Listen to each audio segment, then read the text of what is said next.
जिन्होंने कभी किसी गुरु का आश्रय नहीं लिया, जिन्होंने कभी सत्संग नहीं किया, जिन्होंने कभी ठाकुर जी के मूल रूप मूल भक्ति को जीवन में आश्रय नहीं दिया। कोई व्यक्ति अगर जीवन में भक्ति को ला चुका होगा, कथाएं श्रवण कर चुका होगा, नेत्रों से अश्रु प्रवाह करके ठाकुर जी को एक बार याद कर चुका होगा, किसी न किसी रूप में उसके चित्त को विठ्ठल ने स्वीकार कर लिया होगा, वो कभी इस प्रकार की क्रिया में नहीं आ सकता।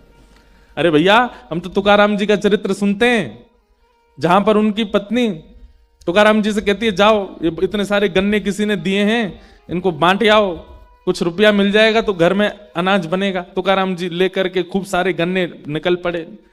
रास्ते में बहुत सारे बच्चे मिल गए। तुकाराम जी बोले, वाह। अब उस समय टॉफी तो होती नहीं थी, कैंडी तो होती नहीं थी, चॉकलेट तो होती नहीं थी। बच्चों के लिए मिठाई के रूप में या तो गुड़ है या गन्ने हैं। गन्ना देख करके बच्चे उछलने लगे, गन्ना दे दो, गन्ना दे दो। तुकाराम जी बोले, अरे छोटे छोटे बच्चे, लो बेटा। एक एक सबको बांटते गए, सिर पर रख के ले गए थे। ये एक बच्चा लौट करके घर आए। पत्नी ने कहा, सारे बिक गए, बस एक ही बच्चा? बोले, नहीं देवी, बिके नहीं, बच्चे मिल गए, मैंने बांट दिए सब में, अब ये एक ही बच्चा है। और मैं तो बड़ी चिंता में हूं, क्योंकि घर में खाने वाले हम दो, गन्ना बच्चा एक। पत्नी को आया गुस्सा, बच्चों में बांट दिए सारे? बोले हाँ। लेकर के गन्ना महाराज घुमा के उनकी पीठ पे मारा। तुकाराम जी महाराज ने जैसे ही देखा तो गन्ने दो हो गए, बीच से टूट गया। तुकाराम जी बोले, वाह वाह वाह वाह देवी, तुम तो बड़ी बुद्धिमान हो हैं। मैं तो इतनी चिंता में था कि अकेला गन्ना हम दोनों कैसे खाएं, कहीं हमें लड़ाई नहीं हो जाए। तुमने बहुत बढ़िया किया, दो टुकड़े, ये लो, एक तुम्हारा एक मेरा। पत्नी बोली, भाग जाओ यहां से। वो पत्नी के क्रोध को भी कैसी सहजता में स्वीकार कर लेते हैं। हम तो ऐसे तुकाराम जी का चरित्र सुनने वाले। हम तो कबीरदास का चरित्र, श्री कबीरदास जी की पत्नी कैसी थी पता? तुकाराम जी की जैसी पत्नी, बिल्कुल इसकी उल्टी कबीरदास जी की पत्नी। मतलब वो इतनी आज्ञा मानती थी, इतनी आज्ञा मानती थी कि कबीरदास जी अगर यूं कह दें कि अभी दिन हो रहा है तो रात्रि में वो चंद्रमा को दिन ही मान लेती थी। ऐसी आज्ञाकारी पत्नी कबीरदास जी की। कबीरदास जी महाराज दिन की दोपहरी में धूप निकली हुई है और अपनी पत्नी से कहते हैं, सुनो दिया जला के लाना, थोड़ा सुई में धागा डालना है। अरे भाई, दिया जला करके तो तब देखा जाता है जब अंधेरा हो, पर दिन के दोपहरी में वो कहते हैं अपनी पत्नी से कि दिया जला के लाओ, सुई में धागा डालना है। और उनकी पत्नी विचार नहीं करती, तुरंत ले आती है। ऐसी अनुकूल पत्नी मिली किनको? कबीरदास जी को। और बिल्कुल प्रतिकूल पत्नी मिली किनको? तुकाराम जी को। पर दोनों स्थितियों में हम तो इनके चरित्र सुनने वाले लोग हैं।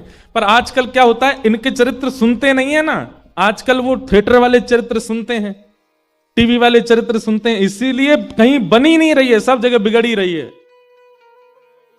एक बात हमारी सुन लीजिएगा, कई लोगों को अटपटी लगे और इसका विस्तार करूं तो ये बात समझ आए, लेकिन मैं सूक्ष्म ही कहूंगा।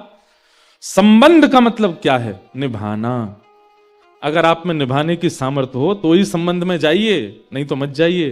क्योंकि हर व्यक्ति का एक स्वरूप होता है, वो बहुत दिन तक आपका अनुकूल नहीं रह सकता। आप घर में पत्नी बच्चे तो बहुत दूर की बात है, काम करने वाले किसी व्यक्ति को भी लाएंगे ना, तो शुरुआती के 5 दिन अच्छा लगता है, वो 6वें 7वें दिन से उसमें भी कमियां दिखने लगती हैं। गाड़ी चलाने वाला ड्राइवर रखते हैं ना, 1 महीने बाद उसमें भी कमी दिखने लग जाती है। बाहर वॉचमैन रखते हैं, उसमें भी कमी दिखने लग जाती है। पत्नी तो बहुत ज्यादा समीप रहने वाली है, उसमें कमी क्यों नहीं दिखेगी? दोष सब में है, आप में भी है। इसलिए कई बार दोषों को स्वीकार कीजिए, लेकिन इस प्रकार का अगर अपराध है जिस प्रकार का इन्होंने लिखा है, इस अपराध में पहले खुद विचार कीजिए, कहीं हम गलत तो नहीं है। और अगर हम गलत नहीं हैं, हमारा व्यवहार हमारा विचार बिल्कुल भी ऐसा नहीं है, तो फिर सामने वाले के लिए प्रार्थना करो ठाकुर जी से कि वो सुधरे, अपना प्रारब्ध मानिए। और बहुत अति हो जाए तो फिर आपका अपना निर्णय है। हम तो एक बात कहते हैं कि पति का शब्द का अर्थ होता है रक्षक। क्या होता है? पति शब्द, जगतपति भगवान को कहते हैं। जगतपति मतलब जगत के रक्षक। रक्षा का नियम निभाने वाला ही रक्षक कहलाता है। अगर पति में रक्षक का कोई गुण नहीं है, ना वो पत्नी की रक्षा करता है, ना बच्चों के बारे में ध्यान करता है, ना कुछ, तो फिर ऐसे रक्षक के साथ कैसे निर्वहन हो। लेकिन बहुत विचार करके इस पर आगे बढ़िए। और जिनका विवाह नहीं हुआ है वो लोग पहले ही कमर कस लीजिए कि भाई जीवन बहुत विचित्र हो सकता है। आप तैयारी करके चलिएगा कि जैसा हो निभाना है। हमारे वृंदावन में सप्तनिधि हैं। कौन कौन से? गोविंद देव, मदन मोहन, गोपीनाथ, राधा रमण, राधा वल्लभ, श्री जुगल किशोर और वृंदावन बिहारी, कुंज बिहारी लाल। ये वृंदावन के सप्तनिधि हैं जो वृंदावन में प्रकट होकर के सबको दर्शन दे रहे हैं। इन्हीं सप्तनिधियों को गोविंद देव जी को प्रकट किया रूप गोस्वामी जी ने, मदन मोहन जी को रूप प्रकट किया सनातन गोस्वामी ने, गोपीनाथ जी को प्रकट किया मधु पंडित जी ने, गोपाल भट्ट गोस्वामी को प्रकट किया राधा रमण जी को प्रकट किया श्री गोपाल भट्ट गोस्वामी जी ने, राधा वल्लभ लाल जी को विराजमान किया श्री हितरवंश महाप्रभु ने, जुगल किशोर जी को व्यवस्थित किया श्री हरिराम व्यास जी ने, और श्री बांके बिहारी जी को प्रकट किया श्री स्वामी हरदास जी महाराज जी। ये वृंदावन के सप्तनिधि हैं। आज इन्हीं निधियों में श्री मदन मोहन जी की लीला हम सुनते हैं थोड़ी, और उनके भक्तों के चरित्र सुनेंगे, बहुत सुंदर है।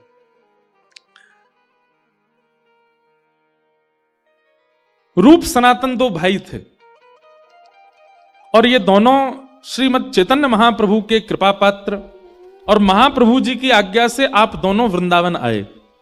तो रूप गोस्वामी वृंदावन आए।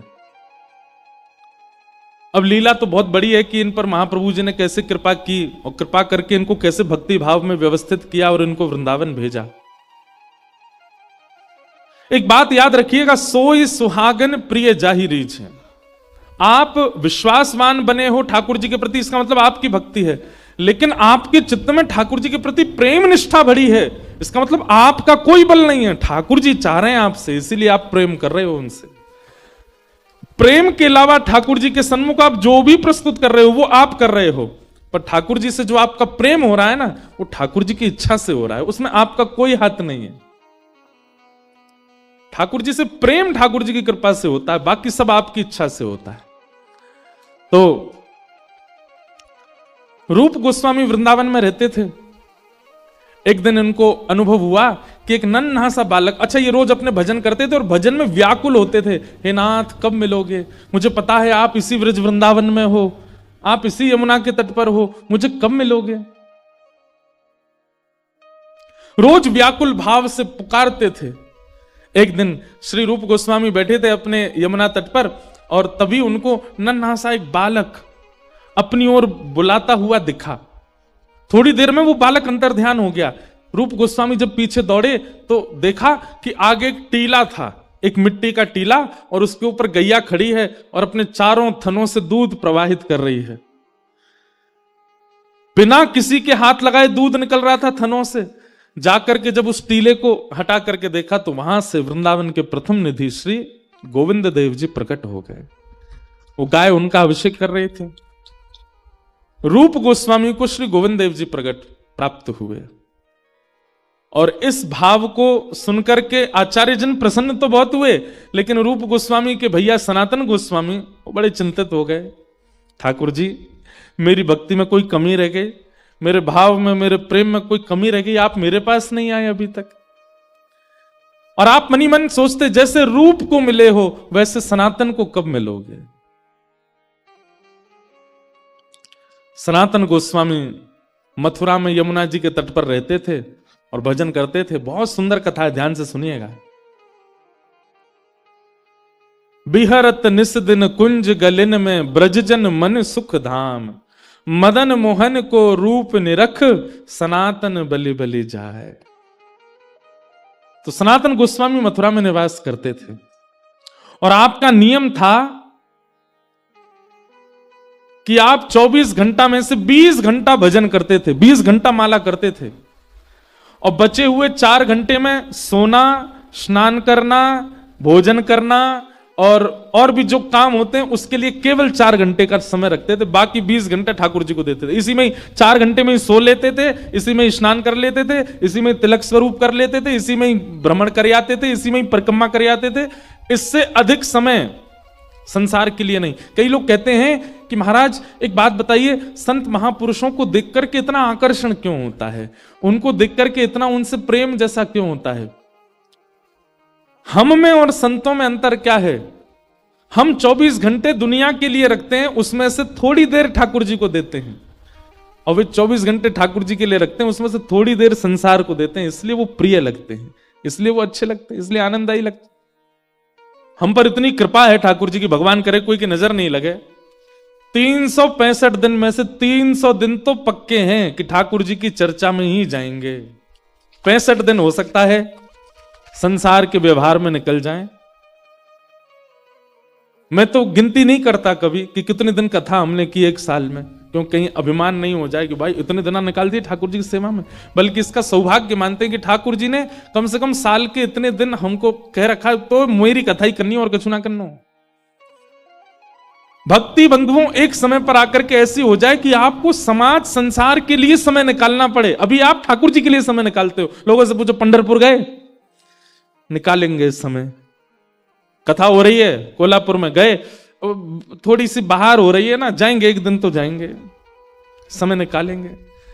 आप ठाकुर जी के लिए समय निकालते हो, बल्कि होना यह चाहिए पूरा दिन ठाकुर जी को दो, संसार के लिए समय निकालो। मैं ऐसे ऐसे परिवारों को जानता हूं जिनके पास कोई बहाना नहीं होता ठाकुर जी की भक्ति के लिए। एक परिवार में मेरी कथा हुई, वहां परिवार में 8 सदस्य, सबसे छोटे सदस्य की आयु 6 वर्ष की और सबसे बड़े सदस्य की आयु 80 वर्ष की। 8 के 8 सदस्य 4 बजे उठ जाते हैं और 4 बजे उठ करके स्नान ध्यान करके अपने ठाकुर की सेवा में लग जाते हैं। मंगला हो जाती है, 4 बजे के बाद श्रृंगार हो जाता है, राजभोग हो जाता है, उत्थापन हो जाता है, संध्या हो जाती है और रात्रि की सेवा 8:30 बजे पूरी हो जाती है ठाकुर जी की। मतलब 4 बजे से सेवा शुरू होती है, 8:30 बजे दिन के 4-4.5 घंटे में पूरी सेवा कर देते हैं। इसी में मंगला भी कर देते हैं, इसी में श्रृंगार भी कर देते हैं, इसी में राजभोग भी कर देते हैं, इसी में उत्थापन और इसी में शयन। 8:30 बजे तो ठाकुर जी को शयन करा के सब अपने स्कूल गए, ऑफिस गए, कॉलेज गए, दफ्तर गए, निकल गए। शाम को 6 बजे लौट करके सब आ जाते हैं और आकर के 8-9 बजे तक फिर सो जाते हैं। 3:30-4 बजे फिर उठ करके सेवा। मुझे कुछ दिन पहले मिले, मैंने कहा आज भी? बोले अब तो महाराज जी 2 सदस्य और बढ़ गए हैं, 2 बालकों के ब्याह हो गए, वो भी इतने बजे ही उठते हैं, पूरी सेवा होती है। 4.5 घंटे में ठाकुर जी की पूरे दिन की सेवा कर देते हैं, क्योंकि कार्य की व्यस्तता है। यह भी अच्छा है, कम से कम आप छोड़ तो नहीं रहे, सेवा पूरी कर रहे हैं। बहाना नहीं, बहाना संसार के लिए होना चाहिए, ठाकुर जी के लिए नहीं। अधिकतर लोगों को सुना गया होगा, सुनते हुए आपने देखा होगा कि भाई वृंदावन क्यों नहीं जा रहे, बन ही नहीं रहा, कोई योगी नहीं बनना, समय नहीं मिल रहा मुझे जाने का। कभी आपने किसी को ऐसे कहता हुआ सुना, भाई तुम शादी में नहीं आए, क्या करें, ठाकुर जी से समय नहीं मिलता हमको, क्या करें, ठाकुर जी की भक्ति से हमको बिल्कुल समय नहीं होता। हाँ, मैं तो कह देता हूं, महाराज जी आप हमारे यहां ब्याह में नहीं आए, क्या बताएं, कथाओं से समय ही नहीं है। भक्ति तब मानो जब आप किसी से ऐसा कह दो कि भाई क्या करें, ठाकुर जी से हमें समय नहीं मिलता। अभी आप संसार से समय निकालते हो। एक मध्य प्रदेश में हनुमान जी का मंदिर है, तो हनुमान जी के मंदिर के ठीक बगल में एक पुलिस स्टेशन है। असली घटना है, इसी कलिकाल की 50-60 साल पुरानी, और 50-60 तो ज्यादा बोल दिए मैंने, शायद 30-40 साल पुरानी घटना होगी। तो हनुमान जी के मंदिर में एक सिपाही, एक पुलिस वाले, छोटे, ज्यादा ऊंची श्रेणी के नहीं थे, हवलदार थे। तो वो रोज पहले हनुमान जी को प्रणाम करते, फिर अपने पुलिस स्टेशन जाते थे। तो हनुमान जी में उनकी इतनी निष्ठा थी, कई बार वो हनुमान चालीसा पाठ करके हनुमान जी को देखते और नेत्र बंद करते, 4-4 घंटे बैठे रह जाते मंदिर में ही। और फिर अचानक आंख खुलती तो भागते। तो पुलिस स्टेशन के जो मुख्य इंस्पेक्टर थे वो उनको डांटते, ए भाई तुम समय पे नहीं आते हो, कहाँ रह जाते हो, क्या करते हो? बोले मैं हनुमान जी के मंदिर में बैठा रह जाता हूँ बगल में, आज तो मैं सुबह ही जाता हूँ, पर मैं क्या, बोले भक्ति वक्ति करनी है तो वर्दी उतारो, उसी में लगे रहो। बहुत डांट पड़ने लगी। एक दिन तो लास्ट वार्निंग दे दी, बोले कल से अगर तुमने एक भी दिन ऐसा किया तो तुमको हम निकाल देंगे। लेकिन बेचारे रोज हनुमान जी के पास आते। हनुमान जी के प्रति उनका कोई संबंध था, या तो भाई मानते थे या कुछ मित्र मानते, कुछ मानते थे। तो बाहर आए और बाहर से ही प्रणाम करने लगे हनुमान जी को। अंदर नहीं आऊंगा, अंदर आता हूं तो आप पकड़ लेते हो, मेरी नौकरी छूट जाएगी। बाहर से प्रणाम करके जाने लगे तो मन बेचैन हो गया कि नहीं, क्या नौकरी इतनी बड़ी है मेरे लिए कि मैं हनुमान जी को बाहर से देख रहा हूं? नहीं, भीतर जाके प्रणाम तो करूं। अब लेट होऊंगा तो हो जाऊंगा, क्या होगा, निकाल देंगे मुझे। पर हनुमान जी तो ये जीवन भर साथ रहने वाले, ये मुझे कभी नहीं त्यागेंगे। भीतर गए और जैसे हनुमान जी को प्रणाम किया, उनका तो नियम था देखते ही समाधि लग जाती थी, बैठ गए समाधि में। और दिन तो 3-4 घंटे की लगती थी, आज 8 घंटे की समाधि लगी। शाम हो गई और शाम होते ही जब होश आया, बोले जय हो बजरंगबली, तुम भी बढ़िया हो। मतलब जब पता था कि आज अगर मैं लेट हुआ तो मैं नौकरी से निकल जाऊंगा, तो आज 8 घंटा लंबी कर दी समाधि। अब शायद आप ही चाहते हैं कि मैं छोड़ छाड़ दूं नौकरी, ठीक है मैं जाता हूं अभी। अब वो मुझे डांट करके निकालें उससे पहले मैं ही निवेदन कर दूंगा, भाई मुझसे नहीं हो पाएगा। भीतर गए, इंस्पेक्टर साहब से जाकर के बोले भगवान आप रोज रोज मुझे डांटें, उससे अच्छा मैं आपसे निवेदन कर दूं, मैं इस नौकरी के लिए बना नहीं हूं, आप मुझे निकाल दीजिए। इंस्पेक्टर बोले क्यों, क्या हो गया, और तुम ऐसे क्यों बात कर रहे हो, सब बढ़िया तो चल रहा है, कोई दिक्कत है नहीं। बोले नहीं देखिए, उस दिन भी लेट हुआ, आज भी फिर मैं लेट हो गया। कब लेट हुए? आज सवेरे हम लोग गए तो थे, वो चोर पकड़ के भीतर बंद किया, तुमने उसमें इतने मुक्का मारे घुमा घुमा के, बेचारे की नाक से खून निकाल दिया तुमने। हम तुमको रोक रहे थे, लेकिन आज तुम्हें ऐसा बल उठा उठा के फेंक रहे थे उसको। सब बढ़िया तो है, अब समय से आते रहते हो तुम, अब कोई दिक्कत नहीं है, अब क्यों कह रहे हो इस्तीफा देना? बोले मैं कहां गया आपके साथ, मैं तो आज अभी आया हूं पुलिस स्टेशन। तो बाकी सबको अरे देखो ये क्या, ये पागल हो गया, भांग वांग खा के आया है। अरे भाई हम सब आज सवेरे हमको फोन आया, हम लोग कहीं गए थे पकड़ने, एक चोर को पकड़ के लाए, तुमने उसमें बड़ी पिटाई लगाई, हम सब साक्षी हैं। उसके हाथ पैर कांपने लगे। बोले भगवान मैं सौगंध खा के कहता हूं अपने परिवार की कि मैं सुबह आया था तब से मंदिर में ही बैठा हूं, मैं आया ही नहीं हूं अभी, यहां नौकरी मैंने ज्वाइनिंग ही अभी शाम को करी है। तुरंत दौड़ करके गए, बोले नाथ आज मेरी जगह आप गए थे, तभी इतने मुक्का पड़े हैं चोर में। हनुमान जी महाराज गए उसकी जगह। इसका मतलब ये नहीं है कि कल एग्जाम है और आप कहो हे पंडरीनाथ आप ही मेरा रूप धारण करके चले जाओ, पास करवाया हो मुझे। ये तो भक्ति भाव पर निर्भर करता है, जिसका प्रेम अतीत होता है। और एक बात बिल्कुल शुद्ध तरीके से समझ लीजिए, संसार के लोगों को आकर्षण करने के लिए रूप है, संसार के लोग आकर्षित स्वरूप से होते हैं, संसार के लोग आकर्षित आपके वस्त्रों से होते हैं। ठाकुर जी का आकर्षण का केंद्र मानवों का केवल और केवल सरल स्वभाव। जितना सरल स्वभाव वाला व्यक्ति उतने ज्यादा आकर्षित ठाकुर जी होते हैं उससे। और आज के मानव में सारे गुण हैं, सरलता छोड़ करके वो सरल नहीं है, बस बाकी सब गुण हैं उससे। तो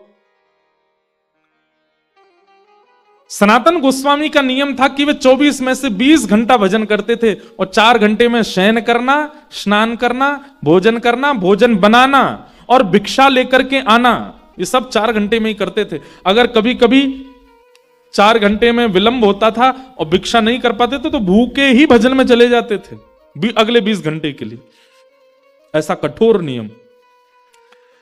आप ब्रजवासियों के यहां से भिक्षा लेते थे और आपका नियम था पक्की हुई भिक्षा नहीं लेते थे। 2 प्रकार की भिक्षा होती है, एक तो होती है भिक्षा और दूसरी होती है मधुकरी। ध्यान से सुनिएगा, भिक्षा क्या होती है? बोले भिक्षा में आटा दाल चावल सूखा सामान दिया जाता है, यह भिक्षा है। और मधुकरी जो भोजन बना हुआ है, जो सबने पा लिया है, ठाकुर जी को भोग लग गया, उसके बाद जो बच गया है वो मधुकरी है। तो हमारे यहां दोनों प्रकार के उपासक रहते हैं ब्रज में, मधुकरी पाने वाले भी और भिक्षा लेकर के पाने वाले। मधुकरी पाकर के भजन करने वाले तो अनेक संत हैं जो ब्रजवासियों के यहां जाते हैं, बाहर खड़े होकर के कीर्तन करते हैं, इतना सुंदर लगता है ब्रज में। अब तो भीड़ बहुत हो गई, हमारे घर तो रोज आते हैं।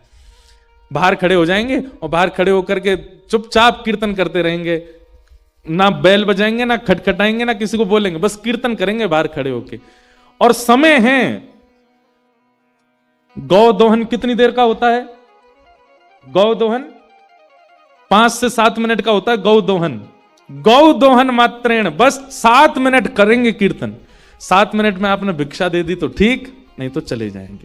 जैसे आज भी महात्मा रहते हैं ब्रज में, और उनका विचार पता है क्या है कि भाई जा ब्रज में स्वयं ठाकुर इन ब्रजवासीन के घर में बिन बुलाए घुस घुस के चोरी करके खावे, उन ब्रजवासीन से हम मांग करके खा लेंगे, हमारो भजन बढ़ेगो। वजन नहीं, भजन, भजन बढ़ेगो। बिना बुलाए डोले घर घर। ठाकुर जी तो बिन बुलाए घुस जाते हैं ब्रजवासियों घर में, कहां बनो सब खोल खाल के पाले। तो संतों की ऐसी भावना होती है, भजनानंदियों की ऐसी भावना होती है, हम भैया ठाकुर जी की तरह भीतर तो प्रवेश नहीं कर सकते, पर मांग के तो पा सकते हैं ना। आप रोज भिक्षा लेने के लिए जाते थे, एक दिन आप भिक्षा लेने के लिए गए तो एक ब्रजवासी मैया थी, उनके घर में श्री मदन मोहन जी की सेवा विराजमान थी। आप रोज मैया के यहां जब भिक्षा लेने जाते तो जब किवाड़ खुलती थी तो आप बाहर से ही दर्शन करते थे, भीतर छोटे से मदन मोहन जी विराज रहे हैं। आप तो देख करके रोज प्रणाम करके चले जाते थे, इससे अतिरिक्त कोई और अवसर आपको मिला नहीं। पर ठाकुर जी को यह बहुत भाग है, जब किवाड़ खुलती और भिक्षा लेने के लिए सनातन गोस्वामी आते, भीतर खड़े ठाकुर जी की अद्भुत सुगंधी से पूरा घर महक उठता। माता जी भिक्षा देके जब घर में आती भीतर तो मन में सोचती कोई इत्र की शीशी फैल गई है, कोई ने अगरबत्ती जला दी है, इतनी सुगंधी कहां से आवे। वास्तव में ठाकुर जी जब अपनी अत्यंत प्रसन्नता प्रकट करते हैं ना, तो वातावरण जो है वो अत्यंत सुखद हो जाता है। उसका स्पर्श, वातावरण की वायु का स्पर्श भी बहुत सुखद लगने लगता है। वातावरण में एक अद्भुत सी सुगंधी का अनुभव होने लगता है। ठाकुर जी को भागे सनातन गोस्वामी, हमको भाते हैं ठाकुर जी, पर ठाकुर जी को भागे सनातन गोस्वामी। रात्रि में ठाकुर जी मैया की, बूढ़ी मैया जो थी, उनके स्वप्न में गए और स्वप्न जाके बोले, मैया तुमने मेरी बड़ी सेवा करी, मैंने तुम्हारे घर खूब सेवा करी, खूब सेवा करवाई, खूब 56 भोग अरोगे, खूब आनंद से प्रेम पायो, लेकिन अब आपके कछु दिना शेष रह गए। मैया को बता रहे हैं ठाकुर जी, मैया से कह रहे हैं कछु दिना में आप तो चली जाओगी वैकुंठ, और फिर मैं अकेला रह जाऊंगा, फिर आपके दूर दूर के रिश्तेदार सब यहां पे आके लड़ेंगे झगड़ेंगे कि हम करेंगे सेवा, हम करेंगे सेवा। मैया वहां से अच्छा तो तू मुझे पहले ही कोई और कुछ सौंप जा। तो मैया ने स्वप्न में ही पूछा, जय जय कौन है, कौन ऐसा सुहागन है जिससे आप अपनी सेवा कराना चाहते हैं? तब ठाकुर जी बोले, मैया एक बाबा तो भिक्षा लेवे आवे, सनातन बाबा, वही को तू मुझे पधरा दे, मैं वही के पास ही अपनी सेवा करवाऊंगा। मैया पहले तो बहुत रोई, बोले मेरी सेवा में कोई कमी है ठाकुर जी? बोले कमी नहीं है मैया, तू बस कछु दिना की मेहमान हो रहे। किसी को पहले ही बता दो कि भैया तुम्हारे कछु दिन ही शेष बच्चे, तो वैसे ही बेचारो टेंशन में आ जाए। ठाकुर जी केवल इतना ही कह देते कि उसको दे दो, ये क्यों बता दिया कि कछु दिना में ही जाने वाली है। मैया को पहले चिंता हुई, बाद में मैया ने विचार किया कि ठाकुर जी सही कह रहे हैं, अगर मैं किसी को नहीं देके जाऊंगी तो रिश्तेदारों की नजर तो गड़ी है, क्योंकि दर्शनार्थी आते हैं, चढ़ावा चढ़ता है, और उस चढ़ावे के लोभ में कहीं ठाकुर जी को कहीं गलत स्थान पर ना ले जाया जाए। तो अगले दिन मैया ने श्रृंगार किया, भोग लगाया, इतने में बाहर सनातन गोस्वामी आ गए थे भिक्षा लेने। तो मैया गई और रोते रोते बोली, बाबा कल रात में स्वप्न में ठाकुर जी आए और आकर के मुझसे कह गए कि मुझे तो बाबा दे दो, अब तुम यहीं डटे रही हो, मैं ठाकुर जी को ला रही हूं, उनको सब श्रृंगार सामग्री सब आपको दे रही हूं, ठाकुर जी को ले जाओ, आप ही सेवा करो बाबा। सनातन गोस्वामी बोले, मैया मैया रुको रुको रुको रुको, हमको श्रृंगार करना नहीं आता, हम केवल नाम जप करना जानते हैं, राधे कृष्ण कृष्ण कृष्ण राधे राधे, 20 घंटा यही करवाओ हमसे। अब किसी की रुचि नाम जप में होती है, किसी की रुचि सेवा में होती है, किसी की रुचि कथा में होती है, किसी की रुचि परिक्रमा में होती है, किसी की रुचि भोग में ही होती है। सनातन गोस्वामी बोले, दूसरी बात, सेवा तो सौभाग्य मेरे पास ठाकुर जी आएंगे, पर आपका इतना सुंदर भवन, इतनी बढ़िया व्यवस्था, मैं तो छोटी सी कुटिया में रहता हूं, और जमुना जी में बाढ़ आ जाती है तो मेरी कुटिया तो भय जाती है, उसमें ठाकुर जी को कहां विराजमान करूंगा, मेरे यहां कोई महल नहीं है। और तीसरी बात, मैया मैं तो 20 घंटा आंख बंद करके ध्यान में रहता हूं। आपके ठाकुर को तो सवेरे उठानो पड़े, बाल भोग लगाओ, फिर राज भोग लगाओ, फिर ब्यारू भोग लगाओ, फिर श्रम भोग लगाओ, 8 बार तो ये भोजन करते हैं। मैं किस करूंगा इनकी सेवा? अच्छा, मुझे करने में दिक्कत नहीं, मैं तो देखो 4 घंटा ही नियम से बाहर रहता हूं, उसमें ही सेवा कर पाऊंगा। इनसे पूछ लो ये राजी है कि नहीं। मतलब जैसे ब्याह पक्का होता है ना, तो लड़का पक्ष का या लड़की पक्ष की पहले ही अपनी डिमांड रख देते, भाई हम तो ऐसे ऐसे हैं, पूछ लो, रह सको निभा सको तो करना ब्याह। ऐसे ही सनातन गोस्वामी ने ठाकुर जी के लिए बोला, बोले ठाकुर जी से एक बार पूछ लो, व्यवस्थाएं ऐसी हैं मेरे यहां, रह पाएंगे कि नहीं। मैया बोली आज मैं ठाकुर जी से बात करूंगी। रात में जैसे मैया सोई, स्वप्न में फिर ठाकुर जी कहा बात है मैया। बोले बाबा के यहाँ ना तो घर अच्छो बनो भयो, ना भोजन की अच्छी व्यवस्था, रसोई घर भी नहीं है, आप तो 8 बार भोग लगाते हो, आपको श्रृंगार करवाना होता है, ये सारी व्यवस्था उनके यहाँ नहीं है। वो तो 4 घंटा ही नियम से बाहर रहते हैं, तभी आपकी सेवा कर सकते हैं। और हो सकता है मैं तो बढ़िया पोशाक पहनाती हूँ, बाबा तो केवल एक कॉपीन पहनाएगा आप। सर्दी पड़ेगी, जाड़ो पड़ेगा, मैं तो आपके आगे अंगीठी रखती हूँ कोयला की, बाबा तो आपको कंबल उड़ा के बैठा देगो बस। और बाढ़ आ गई तो है सके पेड़ के नीचे भी रहना पड़े। ठाकुर जी बोले मुझे कुछ सब मंजूर है, पर रहूंगा भाई के यहाँ। यही तो प्रेम होता है। लड़की को पता चल जाए कि जिससे मेरा ब्याह होने वाला है उसने इतनी शर्तें रख दी हैं, तो लड़की पहले हाथ नहीं करना ब्याह, ऐसे से क्या ब्याह करना। लेकिन ठाकुर जी का प्रेम सच्चा है। ठाकुर जी कह रहे हैं कि भैया वृक्ष के नीचे भी रखेगा तो रहूंगा भाई के संग। क्योंकि मैंने कल भी कहा था, ठाकुर जी व्यंजन के आदि नहीं रहते, ठाकुर जी तो व्यंजन बनावे वारे के आदि रहते हैं। सत्य बताएं, ठाकुर जी को मंदिर में बैठना, ठाकुर जी को घरों में बैठना, गाड़ियों में घूमना, बहुत विशिष्ट व्यवस्थाएं होना ठाकुर जी को प्रिय नहीं है। जो उनका प्रिय भक्त है बस वो पास रहे उनके, वो ज्यादा प्रिय है ठाकुर जी। ठाकुर जी प्रेम के आदि। दूसरे दिन मैया के यहां जैसे सनातन गोस्वामी आए, मैया तो अपने ठाकुर जी गोद में लेके आई। बोले बाबा आपकी सारी शर्तें हमारे ठाकुर जी को मंजूर है, रहेंगे आपके पास से। बाबा बोले अच्छा लाओ दो। अब नेत्रों में आंसू भर रहे हैं कि बताओ मैं नहीं चाह रहा हूं, ठाकुर जी खुद आ रहे हैं मेरे पास। ये मेरे भजन का बल है। अपने हृदय से लगा करके श्री मदन मोहन लाल जी को लेकर के आए, नेत्रों से अविरल अश्रुधार गिरते जा रहे हैं। बोले ठाकुर जी झोंपड़ी से महलों में जाते हुए लोगों को देखा, पर महल से झोंपड़ी में आते पहली बार देख रहा हूं। चौकी भी नहीं है एक बैठाने के लिए, नीचे फर्श पे ही गोबर का ऊंचा सा एक बना दिया चौकटा, उसी पे बैठा दिए ठाकुर जी। सनातन गोस्वामी के हाथ पैर कांप रहे हैं, कहीं ठाकुर जी को कोई दिक्कत नहीं हो जाए। जल की व्यवस्था कर दी। अब बोले अब क्या भोग लगाऊं, मुझे तो सब्जियां भी बनानी नहीं आती, मैं तो आटा लेके आता हूं, यमुना जल में माड़ करके मोटा सा आटा टिक्कड़ बना करके और रज में भीतर धर देता हूं, 2-2 दिन में उसी में से निकाल के पाता रहता हूं, इनका कैसे भोग लगाऊं मैं।